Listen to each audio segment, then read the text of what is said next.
The Seniors Services Society serves thousands of seniors in New Westminster every year. I spoke to CEO Alison Silgardo about the extensive work of the Society. I asked first about how their constituency is weathering the pandemic. Well, a few things. One is just the simple things that we take for granted. Being isolated is one thing, but having inability or lack of ability to access supports. Simple things like if I were at home, I would be able to do my groceries online. Not all seniors are tech savvy or have the technology to do that. Seniors who are maybe disabled, we've heard where they've been in their wheelchair or in their bed, and their care worker has come down with a flu or a cold, and they've been forced to stay overnight in that position till the next shift could come on, because they couldn't access a phone. So finding ways to bridge technology gaps for seniors is really, really going to be important.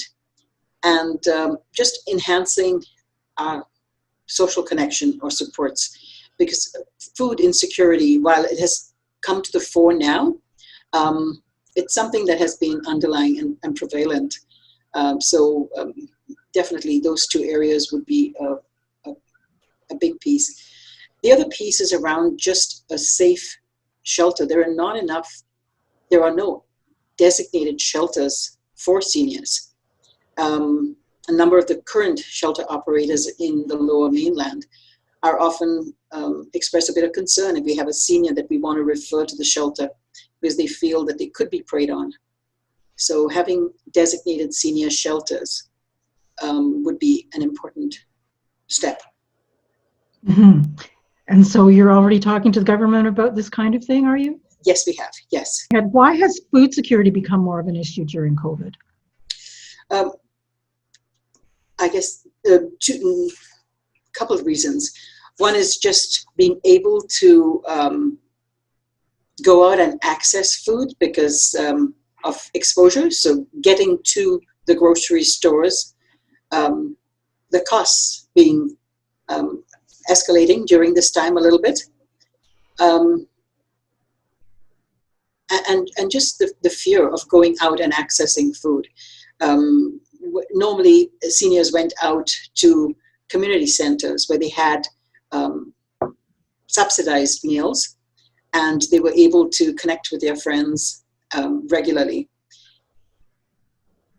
To go out to a restaurant and pick up takeout is quite a bit more expensive, and it doesn't have the same appeal. Knowing that you're going to meet with your friend for a cup of coffee and a donut or a slice of cake was a bit of a draw. There is no motivation to go out and just purchase it and come home. So, the social piece around it, as well as the financial piece around it, I think is a bit of a barrier. Mm-hmm. Interesting. So Senior Services Society is a nonprofit charity that connects adults that are 60 and over with individual supports and housing navigation services to enhance their lives or to help them thrive. We have the opportunity to respond to seniors' needs as they come up, and they're not necessarily the same for two different individuals. Some of them could be, for example, short-term, where a senior that approaches us has been battling an illness or has had to go into hospital for a surgery, and their housing no longer is accessible to them because it's a walk-up building. So we're able to meet them at the hospital and work with the senior to be able to move them into temporary housing that we have accessible to us, and have a one-on-one case manager work with the individual and move them into housing that is suitable. So it's individually tailored, and some of the situations are quite unique. So we've had to be able to respond creatively. I understand that there's sort of quite a few different areas that you work in, everything from mental health and addictions to legal advice, tenant resource and advisory, shelter aid, and BC Housing. So there are quite a number of areas where you help people. Yeah, predominantly for simplicity, we provide services for adults who are 60 and over in 3 streams. Housing streams, so everything from hosting a seniors housing directory, providing information and referral. So this is for anybody who's either 60 and over or somebody supporting somebody who's 60 and over anywhere in the province. In a year, we'd get something between 12,000 to 14,000 requests for help from seniors anywhere in the province. More locally in the New West area, we provide housing outreach to one-on-one services to seniors. As I mentioned, somebody who may be in hospital, somebody who's either in a critical situation that is at risk of being homeless, or somebody who's homeless. For example, we've had a private sector landlord reach out to us to say that there's a senior in their building who was married, who had a partner that they recently lost, or lost even over a year ago. And the landlord and the owner of the building wants to help this person because they've been there for 20 plus years, but are now in a state of depression, have not been connected to a mental health team, and looking around the unit that the person's living in, it is has every sign that the person has become a bit of a hoarder, and they're not sure whether it's mental health related or if it is, they're not sure what caused it, but they don't want to evict the senior, but would like help to change the situation in some way. And we've been able to go in and provide support, working with the landlord to prevent the senior from being evicted and then move the person on safely into a new accommodation. So that's one piece, the housing stream.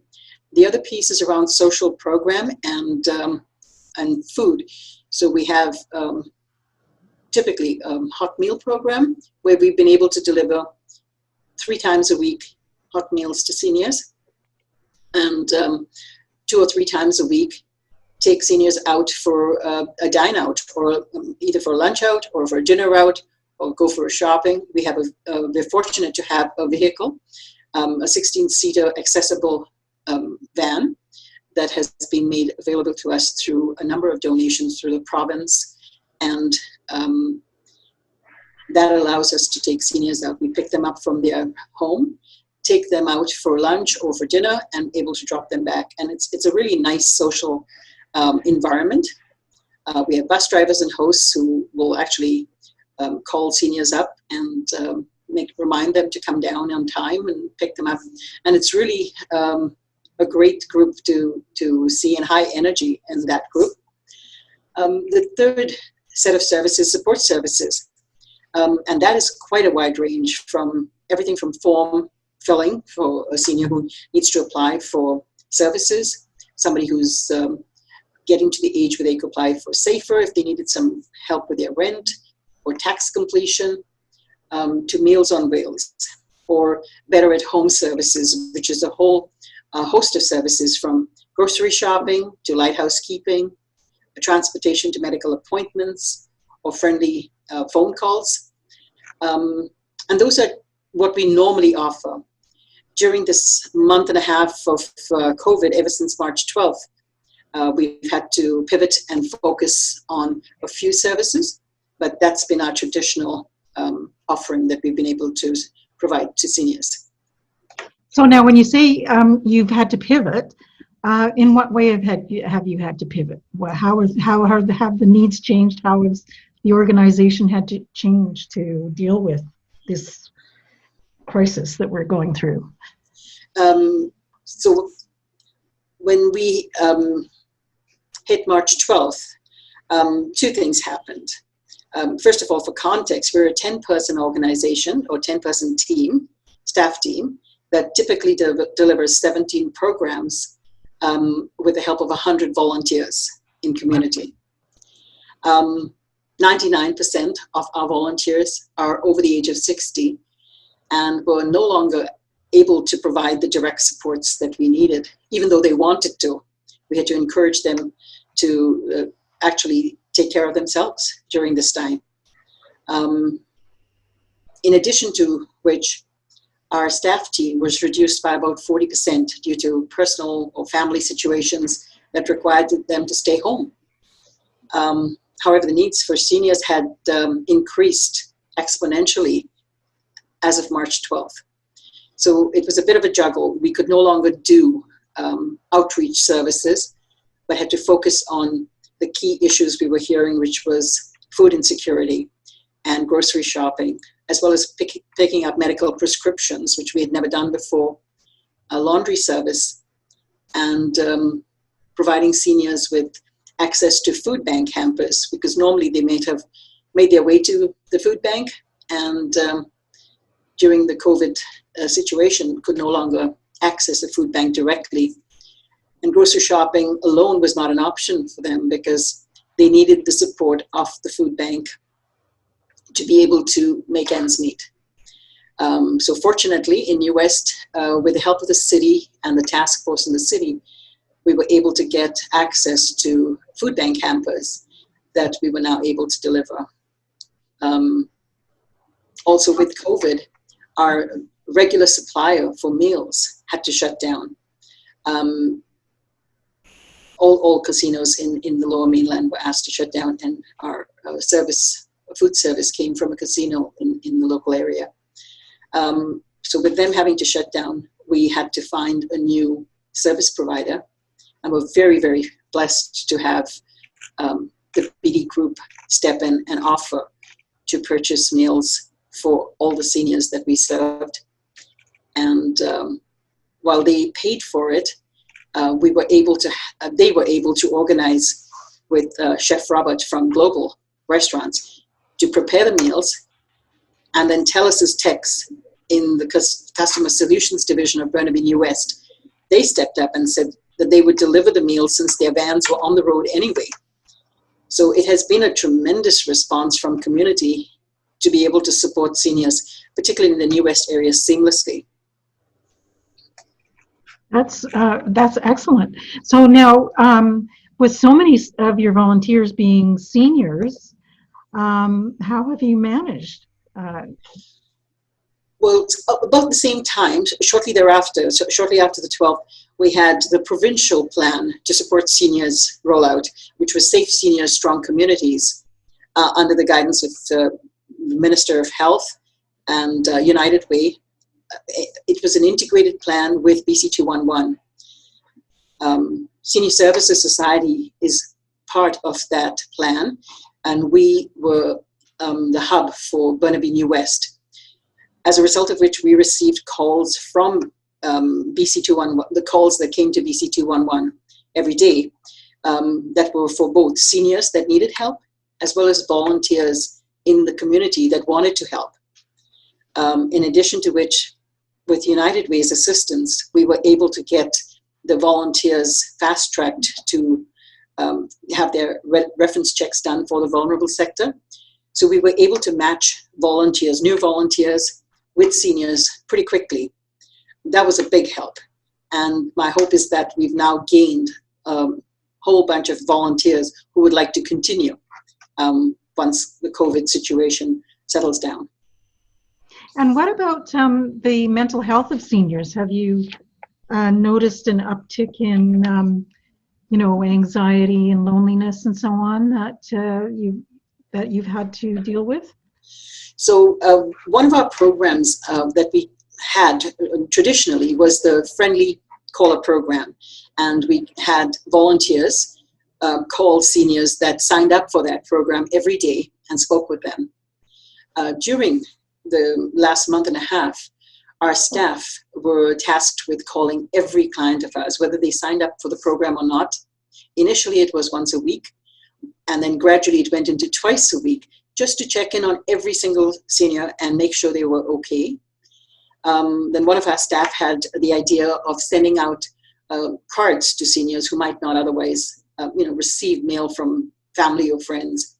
So we started sending out cards with affirmations And it's really nice to hear from seniors who've received those cards saying, I stuck the affirmation up on my back door, or the back of my entrance door. And every day I say to myself, I'm responsible for my own happiness before I leave the door and before I go out. So it's nice to see that they were well received. And that's what we've been doing, in enhancing the number of calls we make to everybody that we're involved with who is 60 and over, as far as a client. And finding ways like that. We're working with Shaw to provide additional channels. Seniors in our housing typically get our internet as well as cable and phones covered when they're in our temporary housing. Knowing how restricted that service is, we asked Shaw to see if they could enhance their service delivery during this time for seniors who might want to be able to access more entertainment or spiritual programs because they could no longer access the churches or their place of worship. And we have a lot of those services online. So we've tried to enhance the services we deliver to seniors that way. And so far, we've been getting a lot of positive responses. I'm really glad for that. Mm-hmm. Well, that's fabulous. Now, what about, you talked about your housing. Do you have a number of housing units that are earmarked for seniors? How does all that work in New West? So we have access to 15 temporary housing units through BC Housing at a number of their buildings. And we are able to provide, as the program suggests, temporary housing to a senior who's in crisis. We're able to provide them with a furnished place and work with them one-on-one to be able to find permanent housing. Do you have social workers that work with some of your seniors? Is that what you're suggesting?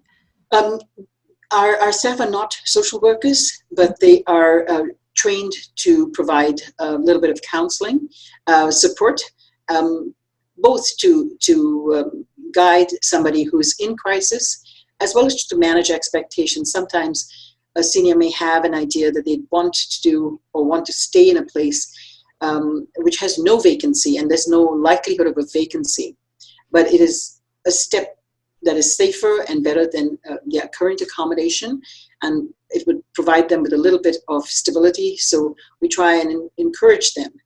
We've had seniors who've been living in a vehicle for multiple years, and we try to encourage them to move into a safe accommodation, and have been very successful even during this COVID time with phone calls and handing over paperwork that they can go see units. So we've been able to place people in housing even during this time, with a lot of work with our staff.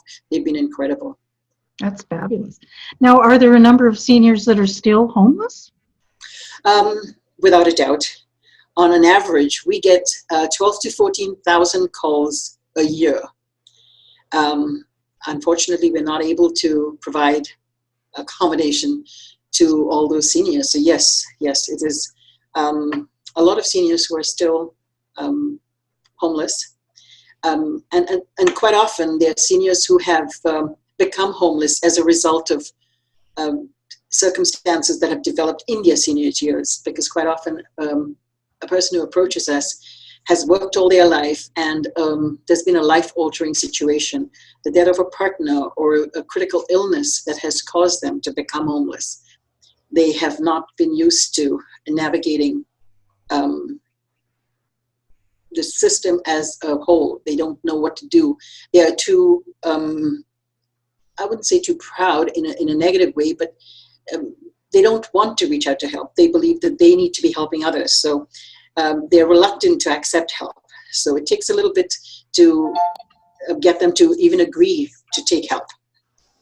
So it's been a very interesting. Yes.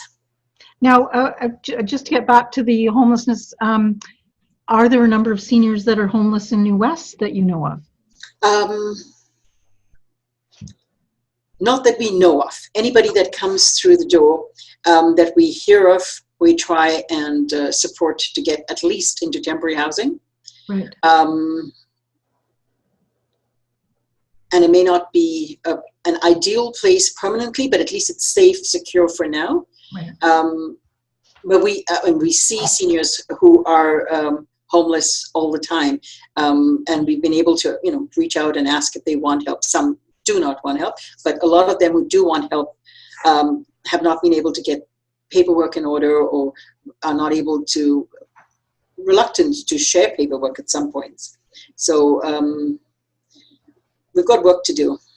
On the town hall that we were on together, that you were looking for younger volunteers. Have you been successful in that? We would definitely welcome volunteers who would like to work with us, particularly from June onwards, because a lot of the volunteers that we were able to access recently are individuals who may have had a temporary gap in their studies or in work. But once things open up and they go back to school or work, we could potentially lose some of the volunteers we've been able to access recently. So yes, we are looking for a way to connect with younger volunteers. And that's been a big learning in this process, has been having a mixed group of volunteers. Mm-hmm, mm-hmm. And how are you getting your communication out there? Well, that's a learning for me too. Learning some of the social media techniques and ways to reach out to that demographic. So I was very grateful to have been on the Chamber of Commerce webinar, to be able to hear about what I can do and what we as an agency can do to reach out. I have a call with one of the subject matter experts, Ilya, and we'll be connecting with him. Fantastic. Now, how do seniors find you as a rule? How do they find you? I think Senior Services Society has been quite an institution. It's unbelievable how many people know of our services over the years. And the reason I say that is in conversation, in meetings, I reach out to somebody and talk to them about where I'm working. And they'll tell me that their parent has been coming here for years to do taxes. Or I met a lady on the train. She was going down to deliver a training for an organization. And I started to talk to her about senior services. And she mentioned with tears in her eyes that her grandmother was housed by us many years ago and was very happy. And, so the services are very wide, and Senior Services Society has a really trusted and a really warm place in the heart of people, I would say across the Lower Mainland for sure, but even wider.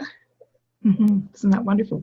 Now, has there been other aspects of your organization that you've had to cancel or postpone because of the COVID event? Our biggest thing was our two fundraisers. We had one scheduled for June the 2nd. It was a really a fabulous symposium that was a culmination of a year's work. Senior Services Society had been leading a group of partners, and we were developing strategies to support seniors in the Lower Mainland. And this included everybody from city planners, private landlords, developers, nonprofits like ourselves who delivered services, nonprofits, housing providers. A group of 50 of us have been engaged along with seniors with lived experience. And that was supposed to be our symposium on June the 2nd.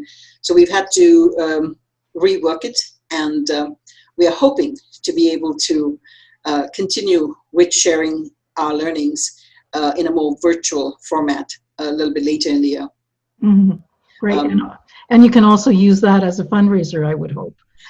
That had been our intention. I am not sure how we will work the fundraising part into it this time around. Yes. Mm-hmm. And I understand you also have a fundraiser in the fall. Do you? Yes, we do. And I'm hoping that by the end of September, which is when our fundraiser is scheduled, we will be more open. But fingers crossed for now. Mm-hmm. That is an amazing event, yes. And we have about 250 guests that attended and look forward to it annually. So I hear it's in Queensborough, correct? That is correct. The last year we held it at the Roma Hall, and it was scheduled to be at Roma Hall again this year, which is dinner and a wonderful evening hosted for us by the Rotary Club and the breakfast club. And we've been very, very grateful to them for their support. So any kind of final message that you want to get across here? My personal request would be to everybody. Everybody knows a senior, whether it's in New West or anywhere. Just during this time particularly, make time for a senior. Reach out, give them a call, send them a card. And if you don't know a senior and would like to help, please connect with us at Senior Services. There are so many things that you could do to enhance service delivery for seniors in New West. So please connect. So thank you very much, Alison. I really appreciate this, and good luck with all that. And I think you seem to be doing amazing work. So onwards. Thank you so much, Susan. Thank you. Okay. Bye-bye. Take care. Bye.